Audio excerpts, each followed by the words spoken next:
Recap de mon 55 km de l'UTFS. On était une bonne gang à participer sur plusieurs distances. J'ai réussi à faire une belle performance et c'était vraiment un beau week-end en passionné de course. Donc j'essaie de te résumer tout ça en 3 minutes. Donc j'étais là avec la belle famille en mode camping et ça a été toute qu'une aventure. Première péripétie de la fin de semaine, la tente roulette elle lève pas, puis on sait pas on va dormir où. À Noël, on va tout rire de ça. C'est un bon délai.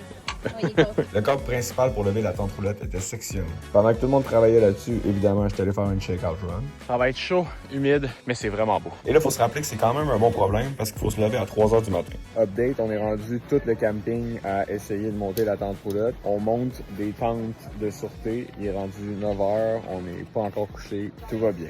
Update, la tente roulotte est maintenant érigée, érectée, c'est pas correct. Hein? Elle est montée. Parfait. Là, il est 3h30 du matin, on vient de se lever. L'objectif, c'est manger un petit peu et réussir à aller. On se rend au départ de la course. Pas tant stressé. Pour moi, c'était une test run pour mon objectif A qui est l'UTHC 125 qui est en septembre prochain. Je fais un premier 21 km conservateur, un ravito express avec ma copine et je réussis à remonter jusqu'à la 4e position du classement dans une chaleur étouffante en m'ayant perdu 2 fois. Somme toute, quand même très content du résultat. Comment on ça? Et la baignade ensuite fut délicieuse. J'étais surtout content de m'être bien géré et de pas être explosé après la course. Bon, là, ça fait déjà un bout que ma course est finie, mais là, je me suis rendu à un des ravitaux pour encourager les coureurs. C'est quand même une belle journée, mais il fait extrêmement chaud. Genre, c'est la première fois que je peux finir une course puis venir encourager les gens sur le parcours. Ça, c'est quand même un gros highlight. L'organisation est super chill. Les sentiers sont magnifiques. Le spot ici, je veux dire.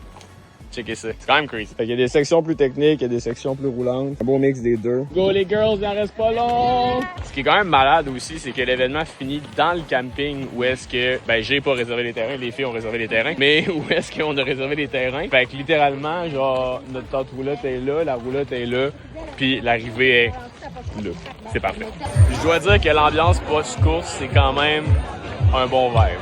On a encouragé des coureurs toute la soirée et le lendemain pour le 10 et le 20 km auquel ma copine, son père, son oncle et sa cousine participaient aussi. Donc on a passé la journée à la montagne à encourager les coureurs. C'est tellement une belle ambiance un événement de course. Que du positif dans l'air même si tout le monde se dépasse. J'adore. J'étais trop fier de tout le monde. Il faisait extrêmement chaud, c'était pas facile. J'ai tellement trippé sur l'événement que j'ai pris 2 secondes avec le créateur pour lui demander pourquoi cette course. J'ai comme réussi à tout connecter qu'est-ce que la région va offrir pour les sentiers. Avec une gang d'amis, on s'est dit qu'il faut qu'on parte un projet de course en sentier ici. Puis là, depuis 4 ans, ça fait juste prendre de l'ampleur. Puis on est super contents de ça. That's it, mon gars, man. C'est sûr, je reviens l'an prochain. Je vous recommande d'ajouter ça sur votre calendrier de la saison 2027. Allez courir.